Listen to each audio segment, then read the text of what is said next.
Olá pessoal, muito obrigado por essa oportunidade aqui. Queria primeiramente agradecer a NPU, nesse talk show em vários momentos para que a gente tenha, que a gente consiga atingir uma inteligência colaborativa, consigamos compartilhar várias falas de vários amigos. Eu acho que vocês vão adorar esse momento, vocês vão adorar esse projeto, porque nada mais do que tentar impactar positivamente o mundo usando da tecnologia é muito importante, e é isso aqui que a gente vai tentar fazer aqui hoje, tá?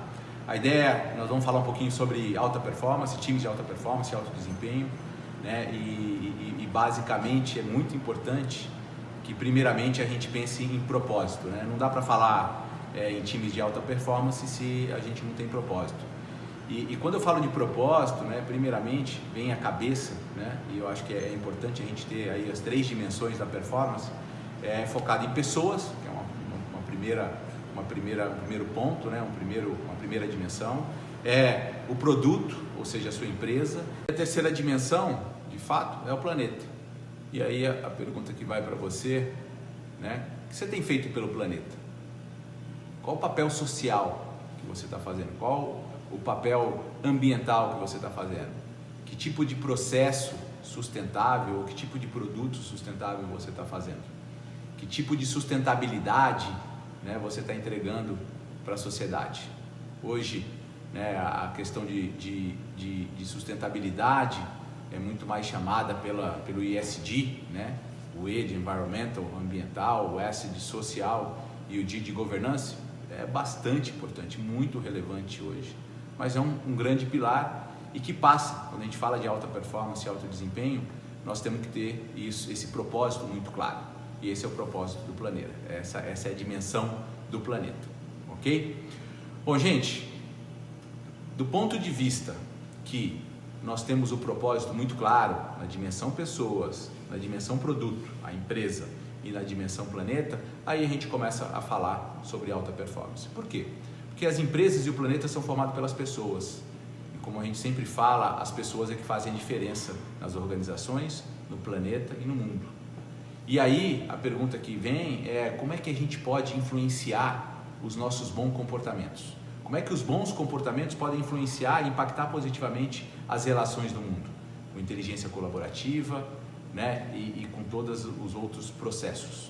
Então a gente tem que sempre lembrar que para transformar a cultura de uma empresa, e basicamente quando a gente fala em cultura é como é que nós fazemos as coisas por aqui, ele passa pela geração do hábito, que passa pela geração do rito. Os ritos que viram hábitos e que viram cultura. E se eu quero transformar essa organização, eu preciso entender como é que os hábitos funcionam, e como é que esses bons comportamentos vão funcionar. Então é basicamente isso que a gente vai falar um pouquinho aqui para vocês.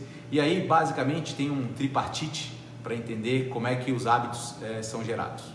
Depois que nós entendemos a sigla CHAR, de conhecimentos, habilidades e atitudes, eu vou para 3 grandes pilares, e hoje a gente vai elaborar em cima de um dos grandes pilares, que basicamente é o pilar do hábito. Pessoal, nós temos que entender que a cultura das organizações são formadas por hábitos, e os hábitos são formados por ritos. Então, se eu quero mudar uma cultura de uma empresa, eu tenho que começar pelos ritos. Quais são os ritos que essa organização está fazendo, está executando? Quais são os ritos dos processos? A partir do momento que os ritos estão elaborados dentro das organizações, os ritos viram hábito e o hábito vira cultura. Esse é o trio, essa é a tripartite. No livro do Poder do Hábito, do Charles Duhigg, um grande jornalista da New York Times, ele fala assim, que é o poder o nome do livro, claro, é o Poder do Hábito, para quem leu, um livro fantástico, então já fica aí a dica para vocês, para ler o livro. A frase dele, é fantástica e bem guardada, espero que vocês guardem também, é que fala assim: para os bons comportamentos, os bons comportamentos, a chave para os bons comportamentos, na verdade, é entender como é que os hábitos funcionam. Olha que bacana, hein? A chave para os bons comportamentos é entender como é que os hábitos funcionam.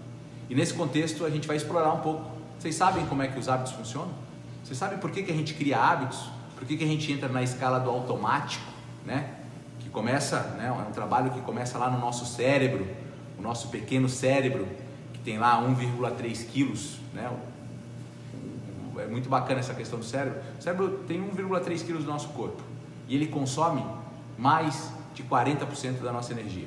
Então, um órgão totalmente importante, né, o que move o mundo e que consome alta energia e bastante pequeno. Então, basicamente, entender o poder do cérebro é fundamental. E entender o poder do hábito vem por consequência, é importantíssimo para a gente desenvolver os bons comportamentos que vão gerar a alta performance, ok? Bom, o segundo grande pilar passa pela inteligência emocional. É aquilo que eu acabei de falar, né? As pessoas hoje são admitidas pelo técnico e demitidas pelo comportamento. E aí, a inteligência emocional, ela é fundamental, né? Basicamente, Neymar era aquela expectativa. Então, pensa no coeficiente de inteligência do Neymar enquanto, né, competência de jogar futebol. Um QI fantástico, o cara joga bola pra caramba, né? Então, QI altíssimo, competência altíssima. E o coeficiente emocional e o QE baixíssimo, né? O que aconteceu? Então, não adianta, basicamente, e mais uma vez a gente comprova, né, que o equilíbrio é a chave de sucesso. O equilíbrio é a chave é o segredo de sucesso do mundo, né? Ter QI só não adianta, eu tenho que ter QI, tenho que ter QI. Então isso faz parte do segundo capítulo. A gente vai falar um pouquinho sobre inteligência emocional e vocês vão gostar demais. Não vai ser nesse tal, que vai ser já no próximo, dando spoiler aí. O terceiro passa por conversas decisivas, né? Também é um livro, né? E já vai a dica desse livro. Esse é um livro da Carrie Patterson, um livro fantástico também de conversas decisivas. Vale para a sua vida pessoal, vale para a sua vida profissional, né? Então leiam esse livro.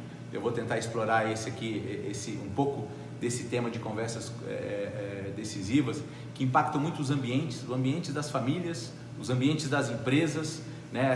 O nosso poder de comunicação, o nosso poder de transparência. Hoje a gente fala-se muito, né, sobre como ser o mais transparente, como dar visibilidade nas organizações. Então isso é muito importante, a gente luta por isso a cada dia e percebe que alta performance está ligado a isso. Então, resumindo, pessoal, eu tenho, acho que, 3 pontos importantes, 3 pilares básicos que para mim endereçam como construir times de alta performance, de alto desempenho, que passa pelo poder do hábito, né? Que passa pela inteligência emocional e que passa por conversas decisivas, né? O poder da comunicação. E a gente vai explorar isso aqui, começando hoje, nesse primeiro talk, falando um pouquinho sobre o poder do hábito, né? E aí, acho que um dos caras que mais estudou isso e que mais investigou isso, como eu já disse, o Charles Duhigg, traz ensinamentos grandes dentro do livro dele, e eu vou tentar compartilhar um pouquinho com vocês, para que vocês, né, na busca da alta performance das suas organizações, na busca de resultado, partindo do pressuposto que já se tem o propósito claro, não esqueçam do propósito claro, né, a disciplina e o foco do propósito, né, partindo disso, como é que eu transformo a cultura de uma empresa. Basicamente no livro, né, fica muito claro, Hopkins ele declara dentro dos estudos da psicologia humana que o fundamental para se intervir na formação do hábito, 2 regras básicas, né? A primeira regra é a regra da formação do hábito, né? Nós temos que achar uma deixa simples e óbvia, e a gente vai falar o que é essa deixa. E a segunda regra, basicamente, é que tem que ter uma recompensa, gente, né? Tudo que a gente faz na vida, e vocês já devem ter ouvido essa frase, ou é pelo amor ou é pela dor. Então nós temos que ter a deixa, formação o entendimento da formação do hábito, tem que ter a deixa e tem que ter a recompensa. É assim que se forma o hábito. É claro que esses estudos se evoluíram ao longo do tempo e se percebeu que existiam mais algumas decisões para a formação do hábito, né? Que não era só a deixa e só a recompensa. Esse conhecimento, esses estudos que hoje, até hoje são usados nas campanhas publicitárias de marketing, né? Entre a deixa e a recompensa, num terceiro momento surgiu e verificou-se que só isso não bastava naquela rotina e que precisava de fato de um anseio, né? E basicamente o que é esse anseio, né? Um ponto importante nesse contexto todo, e aí eu vou falar um pouquinho sobre um hábito que eu acabei criando, que é correr aí 3, 4 vezes por semana de manhã. Como é que eu criei esse hábito? Por que esse hábito me dá prazer? Por quê? Porque no final da corrida, uma dose, uma injeção de endorfina gigante, né? De ocitocina, endorfina, adrenalina, que a gente acaba, né? Um remédio natural e aquela dose no final da corrida é que aquele é o anseio, aquilo gera o anseio e aquela recompensa. Então a deixa basicamente é colocar o alarme para despertar às 5h50. 5h50 é a deixa, o alarme despertou, já penso no cadastro do tênis, vou lá, né? Fazer a minha preparação, né?